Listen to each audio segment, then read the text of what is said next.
This is Richard Morris, and this is Richard Norris. They each own family-run vineyards based in South Wales. Do you guys ever get mixed up? Some people do say, obviously, Richard Morris to me, and I dare say Richard Norris to him. We have very similar names, obviously, but Richard runs a fantastic business down there in Glyndŵr.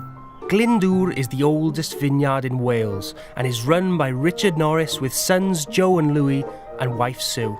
When guests come to our vineyard, first of all, they see our beautiful gardens and ponds. Then they'll probably see the animals, like the llamas and little sheep. And then they're introduced to our wine. A Welsh vineyard, and it's got wine. This is amazing. And it's drinkable, and I love it. Quite extraordinary. They cannot believe what Wales can produce. So why does a vineyard have llamas? It all goes into our theory that the llamas will look after the sheep will look after the vineyard, and then we can just sit back and drink the wine.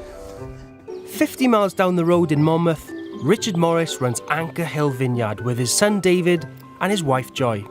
We produce mainly sparkling wines made in the Champenoise style, but we also make a range of still wines, Chardonnay, Pinot Noir and a still rosé.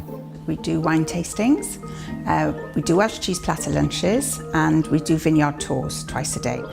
We're biodynamic and we're also certified organic. So we try and do everything by the phases of the moon, and we don't use any chemicals at all, either in the vineyard or in the winery.